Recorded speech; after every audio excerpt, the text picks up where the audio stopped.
recorded. I think we've there. got it. I just want students to be enthusiastic about coming to class. I want us to be up and doing things. I mean, one of the concerns that I do have is just like you said, quality. Trying to raise the quality of work is a biggie. Because I've seen some not so quality work. Exactly.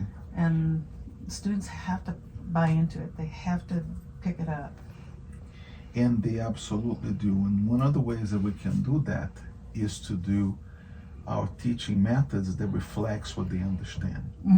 So historically, in our, I'll put you and I, and most of our faculty, we went to school with different sets of expectations of the types of teaching methods that existed back then. Sure. And now the kids are coming with all this technology and the fast of speed in a way of how those tools enable them to gather knowledge. And even in class, I was telling them in 110 that at a time that we were young, knowledge was literally what we're seeking for. Sure. So knowledge wasn't a commodity then. Knowledge is a commodity now. Right. So we can find knowledge everywhere, but the ability to find knowledge fast so that we can have extra free time maybe is where we're heading. Even with higher education, is our ability to be able to manage all this information that is out there, and then how or which ways can we get that knowledge, which is going to be in the form of a book, is going to be in the form of what is on the web, and in ways that we're going to be able to package that efficiently so that we have more time. So then time became the asset, became the what we're trying to reach for rather than knowledge. Knowledge is abundant. Right. And the kids understood that. So one of the ways, is not the only way, but one of the ways that you can kind of accomplish this by using knowledge as a commodity rather than knowledge being the all in all things, which is what every other university does. State does exactly that. So the professor goes to the classroom and is open a PowerPoint. And then now that knowledge acquisition is coming from that professor, which is why we're here for, right? We're experts in what we do. But our expertise has been commoditized in a lot of ways. If you go online, as you know, these done, and type how to do a podcast or how to create a newscast, we're going to be able to find that information outside of what is in here. That's why the customization of what we do and the intent of what we're trying to accomplish with our kids, they matter, and the kids can see that. Now you combine that with Donna Goff having a career of experience within television production. Now Donna Goff becomes in this level, and the kids really understand because they don't have the experience that they have that they're here. And then by leveraging the knowledge, then we're going to be able to boost them up. Not going to be at the level of Donna Goff, of course it can't. It's going to take experience, but we'll be able to then leverage them up with all the knowledge that is out there, including knowledge from the books and knowledge from what is on like the new media. So I have a situation too where there's about 4 students in the production class who have done production before. They have their own cameras, they have their own laptops, but that's 4 out of 20. And so now I've got 16 that this is their first foray into video production. So I'm trying to, what they have used, a couple of them very sophisticated DSLRs, and also Premiere. But then they've also done, what is it, the Canva cuts or CapCut.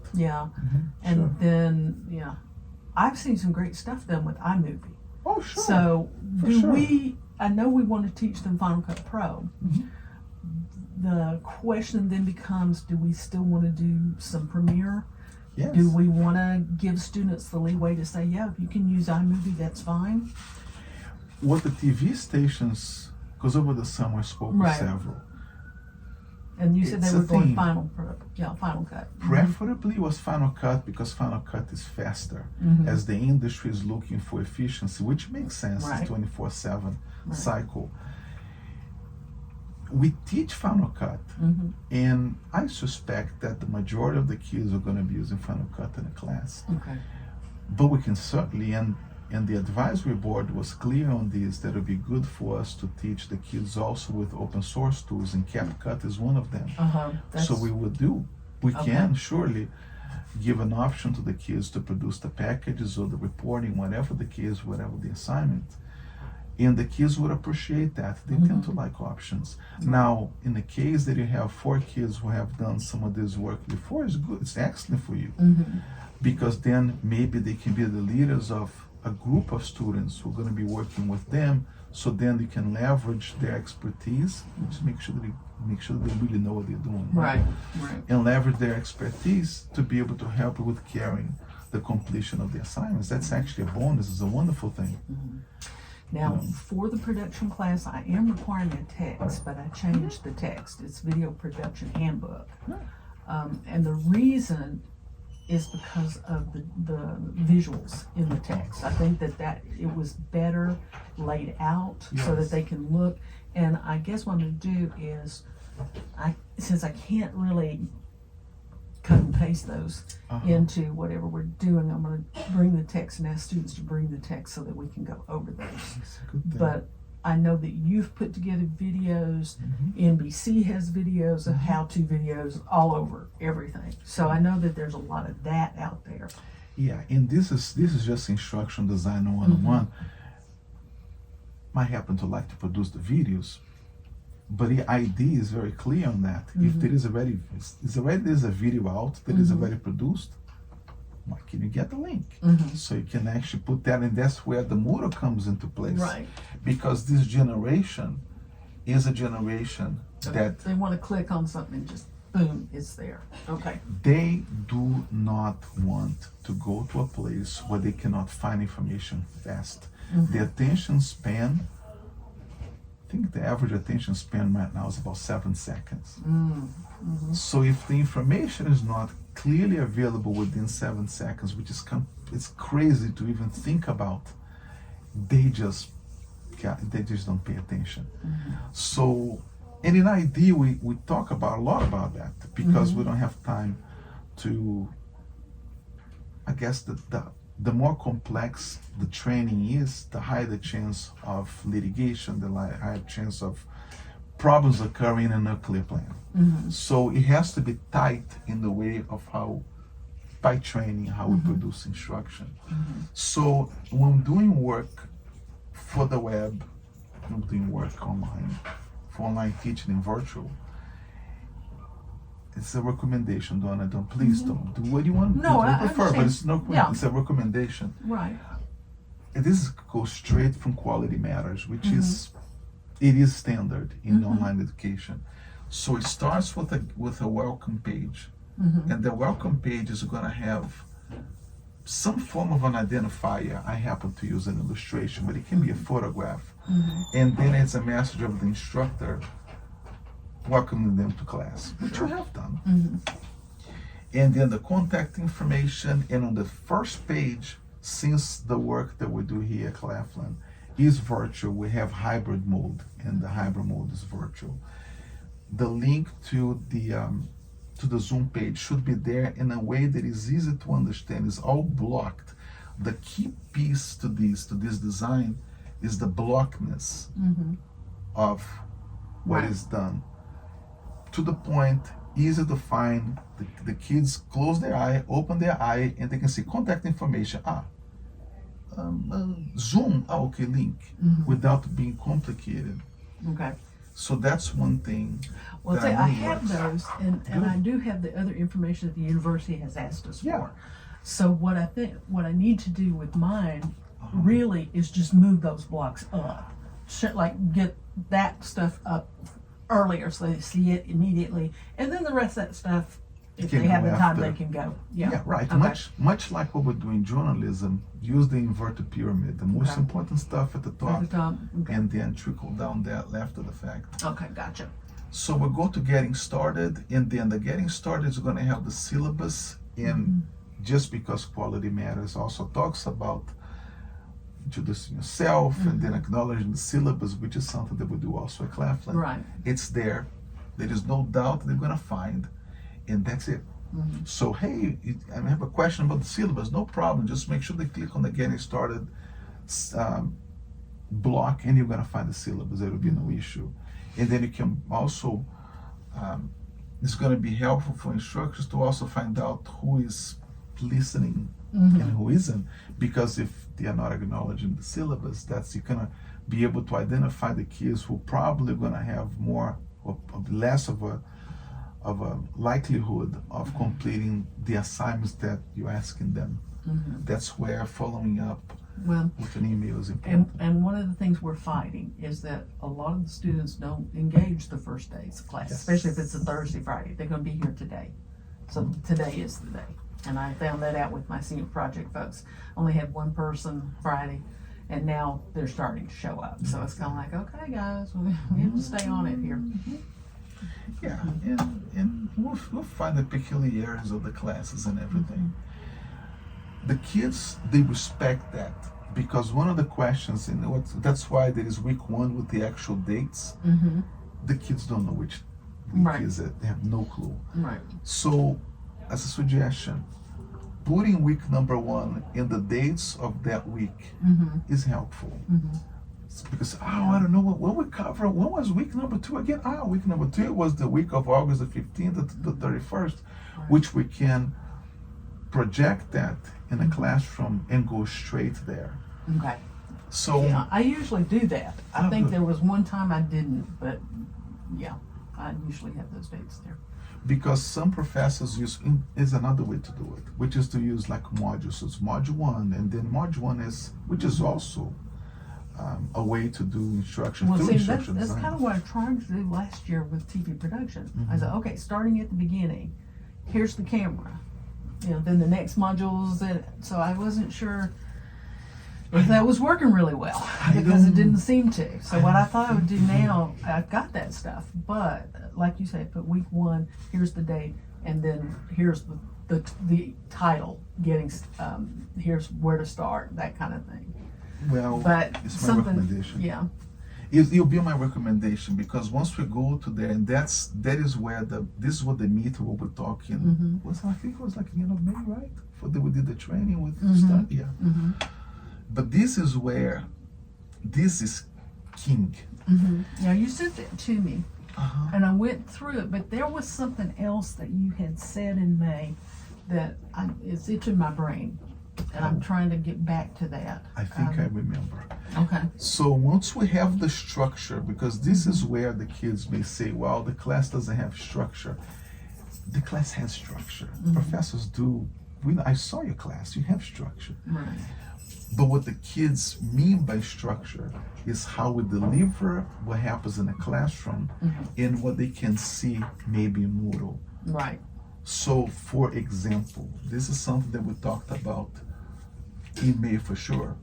So, okay, everybody, now here's Dr. A. Welcome back again to one more session of MCOM 110. And today, we're going to go to week number 1. And then with Moodle open, that's the operation of the plan, right?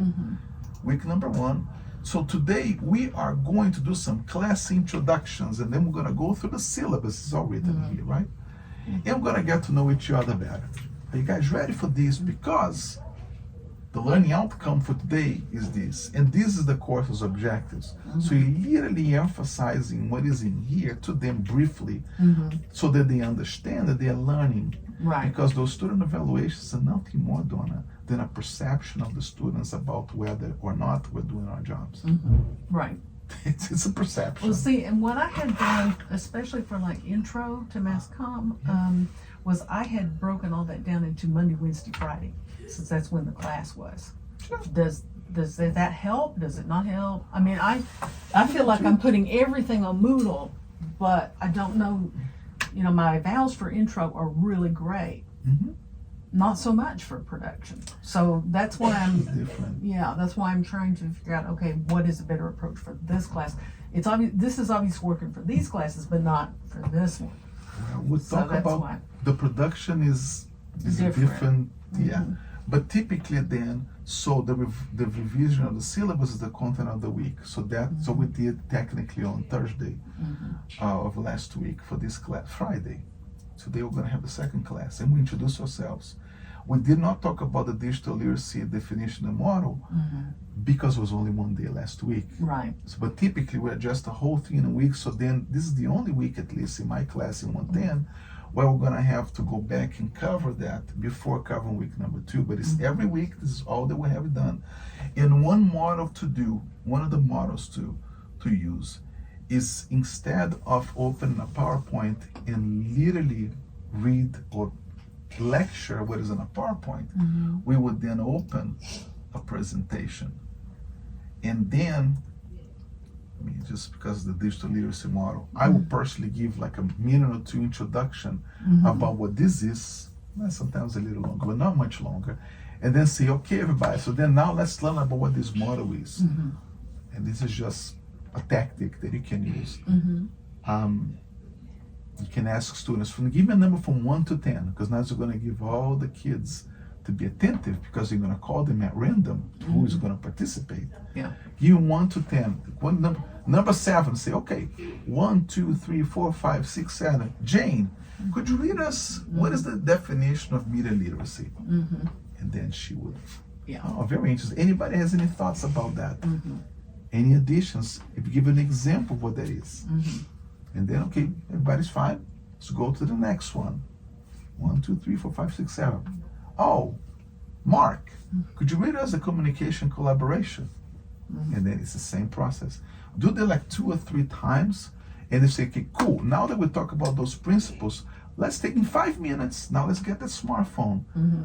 Give us an example of media literacy. I'm just an example. Right. So every few minutes, break the class to enable the kids to be able to do some form of an activity. Gotcha.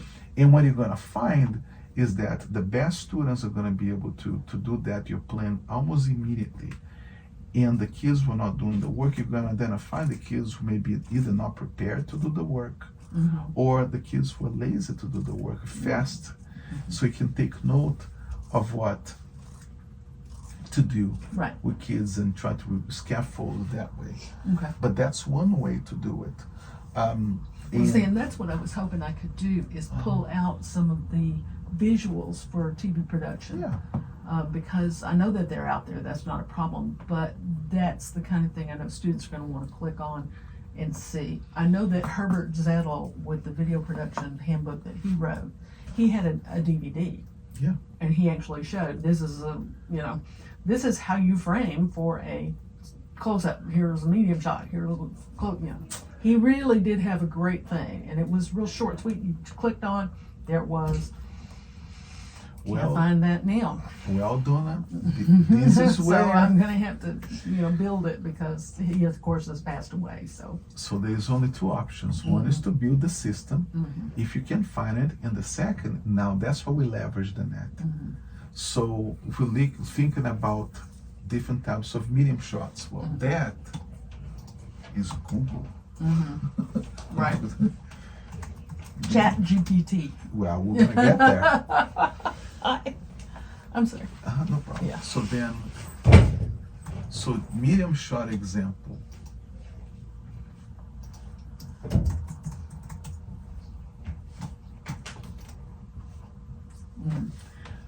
Now, then becomes a question of copying and pasting that. Now, the error, I shouldn't say error, but what is not the best design, I shall say this, because it's technically not an error, is to save an image like this. For example, is an example of a medium shot.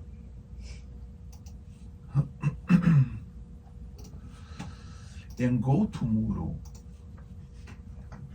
for example, right? And then let's hypothetically assume here that this class is a class about production, and put like example of a medium shot. Right. And then what most folks will do is Just to link. is to link that to a file, and what's going to happen is that file itself is going to be, you're going to see here, it's going to be shown in Moodle It's not going to be the link. We plan to be the link. But once we save and show that in Moodle, well, it actually became a link this time. Good. Yeah. But sometimes you actually see here the actual file. And then once we have so many files and so many different types of artifacts, it is not easy, it's not simple to follow. Here's about a page. It's the principle of web design. You don't want to scroll all the time. Right. So that comes from that. This one actually worked out, which I suspect is because it's a PNG file. Right? No, it's a JPEG. Interesting. But sometimes that doesn't work. So if it is like this, that's wonderful because you can go there and do it.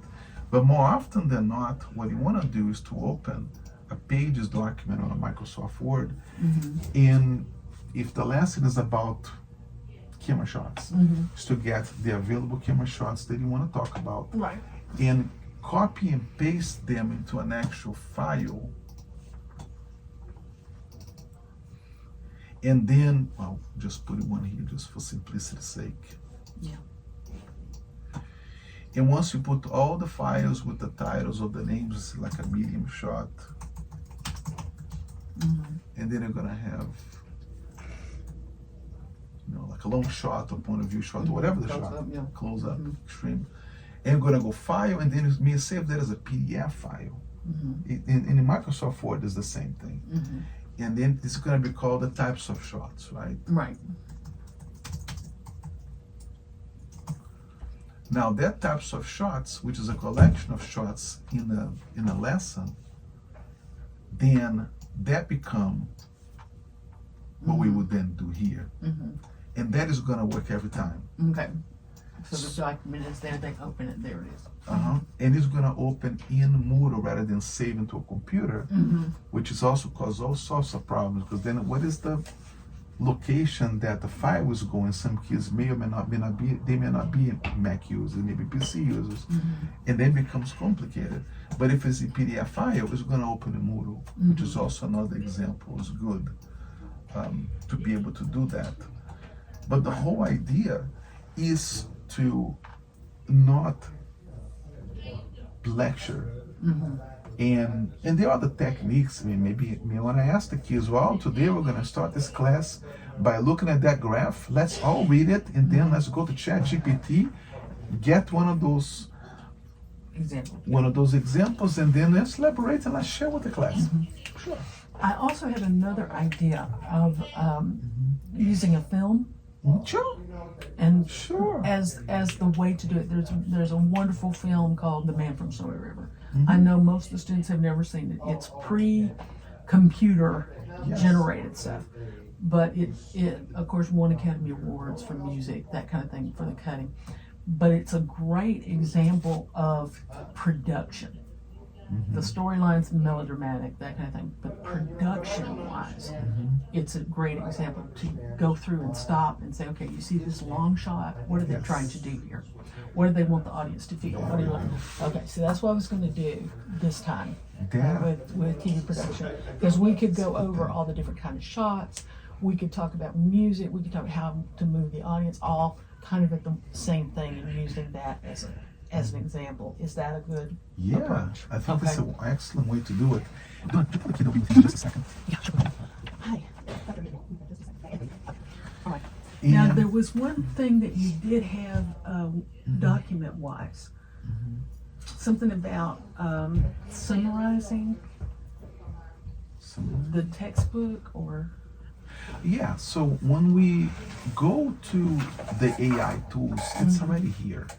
So we're able to get into the content that we talk in the class, and a lot of the information is out.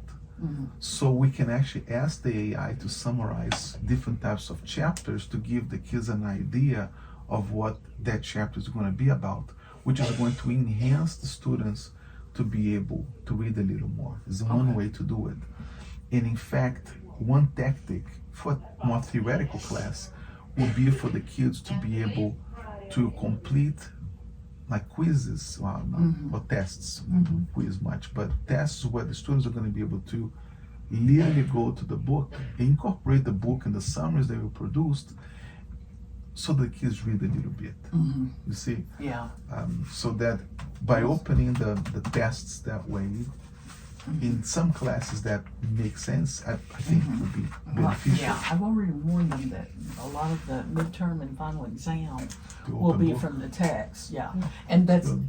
I have a study guide, yes, they can use it. I'm not, I don't make my exams a whole lot of the percentage of the class. It's more hands-on production, that kind of thing. That's where the points are. That's Not, right. yeah, not on the exams. Memorization. Right. Well, when it comes to production, it's a little different because the kids, and this is not just here at Claflin. I taught in three different HBCUs, the same thing. In PWIs, pretty much all across the board. The kids want, what is this tool? How can I use it? Show me how to use it. Let's work together. Right. That's the model. Short, sweet, and to the point. Yeah. Don't want the stories of what happens in 19, or our stories. What give my left knee is shot, cured my shoulder. Yeah, They don't exactly. care. So, okay. I don't Yeah. care about that. No. But I say, well, today, ladies and gentlemen, we're going to talk about Final Cut Pro. And then open Final Cut and say, this is where the timeline is. This is how we import a clip. This is how we create a project. And go step by step on how to do it. Right. And then say, okay, now that we have done that, let's go to the computer. Let's open Final Cut. And let's open. If you want to work with a partner, you can. And then we'll get a chair. And in the chair in the classroom, go one by one. Say, hey, how you thought about this? Do you have any questions? Let's produce this. Yeah. And then What go I would one by one. love for them to do is just cut a 30-second. Just have pieces and put it together. Together. So I guess it would be a situation where I need to go out. I have some raw footage. I may make some more just real quick and load it on all the computers to use, and then That's we'll put it together. They can put it together maybe a couple of different ways, just to practice the editing. that would be excellent. So as you're teaching the kids how to, We're going to go How out to use together it? and shoot. that's Yeah, that's so the we're other thing. that may be something too that we do is I'll have them bring their raw footage in and they can use it. Okay. That's a good one. And having them going out and recording and showing what is a good clip and what is not a good clip.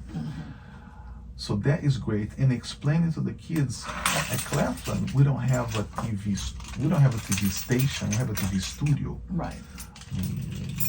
It's that we're gonna talk about that tonight. Okay. But Now, tonight is it's that we're just welcoming back for the okay. kids. And what time do we need to do? It's at 5 o'clock. Okay.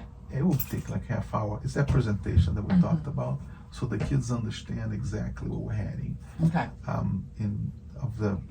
The studio that we have is a nice studio. We don't have a station, but we have a studio that athletics is technically, or Panther Right. Athletics is a real thing. Right. They can join it in the importance of doing the work for employment. It'll be great. But when it comes to teaching, yet the kids they do not want to be lectured. And you know this, it's not that Sure. you don't know.